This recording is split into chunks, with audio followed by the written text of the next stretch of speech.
Good day, folks. Today we have another video for which it has absolutely no purpose other than for the sake of science. So, what is it, you might ask? Well, what about an older system that has a worse CPU, but the twist is a better GPU? Can it play games better than a newer system with a better CPU, but a worse GPU? Let's find out.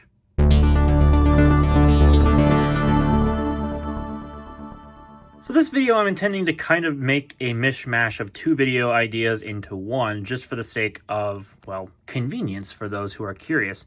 So we are using the OptiPlex 780 small form factor against the OptiPlex 790 small form factor for this video, just for the sake of the fact that both have 4-core processors and they are both low-profile systems. So since I already had the hardware lying around, I figured what the heck, will make something that's somewhat interesting to fill the void of videos, because why not? So let's take care of the least interesting, which is going to be what was used inside of the OptiPlex 790, which, as you probably saw from the intro, is this piece of crap right here. This is an ATI, or rather AMD Radeon HD 5450. This is the Dell OEM version of the card. These things are ubiquitous everywhere on the secondhand market, and they're also very cheap.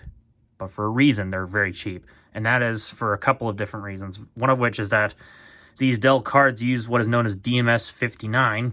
That's a 59-pin connector. And you'll need a special breakout cable in order to bust that out into either VGA or DVI. The reason why Dell did this is because they would allow you to have dual monitors on a single port. So this pin interface, or this port rather, would have enough bandwidth to be able to support dual monitors out one cable. Obvious downside is that it's not a standard connector, so you have to buy a breakout cable no matter what. And this doesn't have the HDMI on it, or maybe that's S-Video, I couldn't tell you for sure. But point is, this connector is a pain in the butt. Another obvious thing, these cards are just crappy. This has 512 megs of DDR3 video memory, and even though it has a full X16 width bus, it's not great. And yeah, there's also 1 gig versions of these cards, and I don't remember if there is a GDDR5 version. I'll put a thing up here if there was, but I don't remember if there is or not. But either way, we all know what a 5450 is. It's basically a glorified modern day potato. Of course, the off-the-shelf versions are a little bit better. I do have one, but again, it's not really worth showing. But I digress. So in the case of the OptiPlex 780, it got the better of the two GPUs, although to be fair, it's not really all that much better. Here's what it used. It has this Radeon R5 240, again, and it's a Dell OEM card. This one only uses, I believe, the x8 interface, if I'm not mistaken. So it doesn't use the full width of this connector, even though it has the PCB there to support it. I don't believe it needs all that bandwidth to actually run the card. This has 1 gigabyte of DDR3 video memory, and this is actually still supported by the modern day Radeon Adrenalin 2020 drivers. So this actually has better driver support than that thing for obvious reasons. And speaking of drivers, this used the latest as of the making of this video, which was Radeon Software 20.4.2, whereas that used the Crimson Edition Beta 16.2.1 drivers. So I don't know if that's affected any of the results that you'll see in today's video, but I highly doubt it. So the advantage to this card is obvious that it's a little bit faster on a newer architecture, and it has standard DVI-I as well as DisplayPort, so you can connect this to whatever monitor you please, and it will do dual monitor outside of both of these ports, which is pretty nice. And of course, like I mentioned, it has DVI-I, so you can use both a VGA converter or just straight DVI-D out that one port. So that's that card for that system. Now, of course, as I mentioned, the OptiPlex 780 has the worst CPU. My particular 780 has the Core 2 Quad Q8400 processor running at 2.66 gigahertz. Meanwhile, the 790 has the Core i7-2600, a very infamous and very well-known CPU from 2011. It's a 4-core, 8-thread processor running at 3.4 gigahertz. This is not the S or the T. This is the full i7-2600 processor. Both of these systems had 8 gigabytes of DDR3 RAM during testing in dual channel. Both used Windows 10 Pro 1909, and they used the exact same games for testing, which you will soon see. And I'm pretty sure that the results will be pretty interesting, but fairly obvious as to who is going to be the winner. But I will let you figure all that stuff out when we get into the benchmarks, which we will now do right now, because I don't like to sit here and make transitions because I will usually screw them up and have to take them in like 5 takes. Yay me and my English. All right, let's roll in the benchmark results. So we're getting started with a real exciting one here, the one that I have no footage for, so we're going to get this one over with pretty quick. As you can tell, I've got the results on screen from both systems, and it's pretty clear that the 5450 equipped 790 couldn't keep up with the R5240 equipped 780. It's almost a twofold increase just based on graphics alone, which is pretty impressive. Although, to be fair, the 5450 did put up a pretty good fight in this case, but not quite enough. And also, another note before I move on to the next set of results, I'm not including 0.1% lows with this because they're not really indicative of actual in-game performance. I'll mention if there's any kind of stutter experience, but otherwise it's really not pertinent to this video.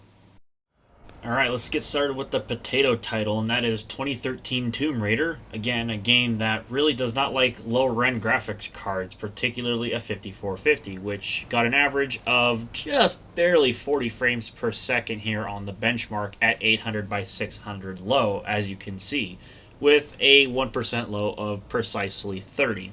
Now, I would consider this playable if you don't mind playing on a CRT. That might be okay of an excuse, but realistically, I did actually try to play this game at 720p, and the footage is not so spectacular.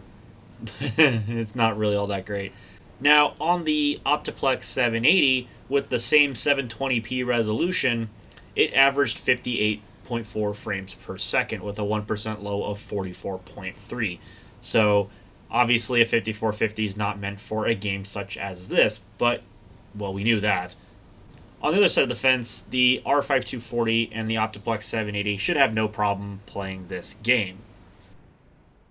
Now this game ought to look familiar, but it's not the same. I have shown this in a previous video on my channel a long time ago, but you might not remember it. This is Flat Out Ultimate Carnage, which I essentially consider a remastered Flat Out 2, but it integrates Xbox Live and a lot of remastered textures and lighting, and it's a much more beautiful game, which uses the same assets as Flat Out 2, but again, it's a lot more taxing, a lot more beautiful in my opinion. So this game definitely pushed these two GPUs to their limits, especially the 5450, again, as you can see. Speaking of the 5450, its average with this game was 29.2 frames per second with a 1% low of 21.7. Although, to be fair, the second map that I had used at this Derby Initiation Cup that I used for benchmarking, it had a 1% low of 0.1 because it had received a bunch of stutter due to all of the effects on screen. But I left the average from the first map for the sake of I didn't want to drop the average all the way down to 10 FPS because that would seem unrealistic, which it was. On the other system's side of things, it actually received an average of 55.7 frames per second with the exact same resolution and settings, with a 1% low of 36.4. So definitely the graphics card is an advantage in this game as well, which, obviously I would hope it is, because it's, again, a more powerful card. Alright, next up we got the benchmark of Grid 2, a racing game which actually has a surprisingly decent visual quality even to this day, even though I believe it was last updated in 2013. I digress. Anyways, the 5450 equipped computer was just barely able to touch 30 FPS at 720p at the low preset. Technically, yes, there was also the ultra-low preset, but I didn't really see the need to use that because it really didn't make much of a visual difference. The average then would have been like 38.6 or something like that, so again, would have made a difference, but not really necessary. On the other side, the R5240 equipped OptiPlex got an average of 76, again, same settings, same resolution, same test, with a 1% low of 57.7, and definitely, this is playable. Like, I could even see myself increasing the resolution just a little bit more, maybe to like 1366 by 768 to get a little bit more clearance, and right there you'd have a pretty decent little computer for playing this game on, say, a television. You'd actually have a pretty good experience. Well, this wouldn't be a Jordan Woolery gaming hardware review video thingamajig without including the obligatory break for golf with your friends. And it's even better this time because it's in 4:3 aspect ratio, not 16:9, specifically 800 by 600 resolution for both computers. Because I figured that's the best way we're going to be able to get good frame rates out of these cards. Technically, yes, we could use higher resolutions, but I don't really see the point because you're not going to be using these cards for the newer maps like Volcano and obviously Worms, both of which are very intensive and don't even have driver support. So you can't even play them very much. So I figured if I'm going to play this game, I'm going to play it to which these cards will actually be able to, do something other than, I don't know, display like a PowerPoint presentation. The 5450 actually did a pretty good job at holding its own with an average of almost 80 FPS, like very close, with a 1% low of 51.3. Now, I have done this before with older or weaker or maybe even like really crappy AMD cards. They seem to work pretty well with this map, but obviously it was no match for the R5240 with its 121 frames per second average with a 1% low of 95. Yeah, playable, yes, in a pinch, but obviously the R5240 smokes the 5450. Who'd have thunk it? A Hat in Time next, and this is a rare instance where the CPU actually gets used more than it does on the GPU side of things for helping clean up stutter. The 790 actually got a pretty bad FPS average of 27.1, but as you can see, it actually has less stutter than the 780, which yes, got a higher average, but had more stutter. So this is a clear advantage of where the i7-2600 has a score over the Q8400 based 780.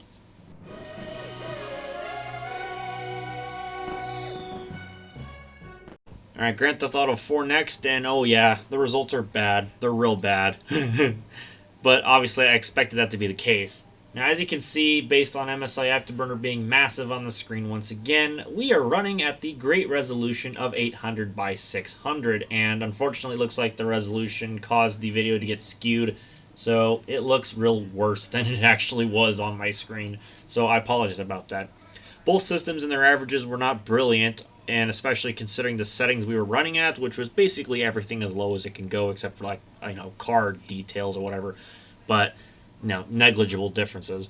Once again, you can see how the 1% and 0.1% lows are reflective of less stutter on the OptiPlex 790 versus the 780, especially in the 0.1% area, which I said I wasn't going to include, but I've made rare exceptions here because I figured, well, because of these rare exceptions with the stutter, it's worth including them because why not? Either way, I mean, you could probably get away with playing GTA 4 on the 780 with the R5240, but just get yourself a better graphics card, people. Don't use a small form factor computer for this game. And finally, to wrap this video up, we have the worst results of them all for these two Wiko graphics cards with Distance. A game that I expected to run pretty bad on these graphics cards because it is a game that's not really AAA and doesn't really have a good record of having good driver support, particularly with these low-end display adapters, as you will. And yeah, the results are bad, particularly for, again, the 5450, which, as you can see, I used for screen recording here because I figured it was the most appropriate to show the results of. Now, initially, it looks like it's playing pretty good, but its FPS is horrible, and its average is even more reflective of such, being that it got an average of 18.7 frames per second. Now that's just bad. Now it really doesn't look like on the video, but like it gets bad as far as the future levels go once you start packing in more detailed lighting effects on the screen. Now on the other side of the fence with the R5240 system, it didn't fare much better either with the same settings, only getting an average of 34, and that's rounded up from like 33.9666 whatever. So yeah, 34 is all that card was able to get, and it had a better 1% low of 25.8 frames per second. So obviously the 5450 struggled with this game, and that is no understatement, which again doesn't reflect on the screen recording here, but it was very apparent. At the end of the day, neither of these systems should be bought for gaming purposes. Well, you really shouldn't make a small form factor build anyways, because of the fact that you're limited in graphics card options, particularly nowadays where most GPUs are going to require a full-size case and either 2 or 3 expansion slots. Not to mention, if you have an older system such as this, it's really difficult to find dedicated graphics cards for these anyways, because you'll have to find one that doesn't interfere with the mounting hardware inside the case. So for example, with this 780, you can't have something like a 1650 Super low profile, or for that matter, even a 1050 Ti low profile, because the cooler on those cards will not allow it to fit in one of these systems. Now, there's a rare exception. The 790 small form factor will let you do that, but it's going to be a pretty tight fit. So just keep that in mind for some of these other systems if you actually do intend to do that, which I don't recommend, but you can totally do. That's your money, not my problem. A couple of other points to keep in mind is going to be the scarcity of the Core 2 quad models of OptiPlex 780 for one thing, although they are upgradable, but you'll mostly find that the 780s are a Core 2 Duo version because that was more common and cheaper to actually purchase rather than the Core 2 quads. But in general, the OptiPlex 780 is going to be a much cheaper system to actually purchase on the secondhand market rather than the OptiPlex 790, which will upwards of actually in the hundreds to a couple $100 range depending on configuration. And you'll sometimes see these with a Core i7-2600, not always, but sometimes. So just some stuff to keep in mind when you're looking at these systems is that you'll probably get better value from one of these, but in the short term rather than the long term, although both systems are fairly obsolete. But routinely these go for way more money than these do. But again, it's all dependent on the specifications. Please do not buy a 5450 to game with. It's pretty obvious. Well, it's a pretty quick video, but that's it for now. So if you liked the video despite all of that, well, you'll know what button to press. It looks like this. If you didn't like the video so much, well, then you can click this button. It works as well. If you want to see more content just like this one, if not more interesting content, there will be a red button down below that says subscribe. You should probably click on it. It would be really nice if you did. And until the next video, thank you all for watching. Catch y'all later.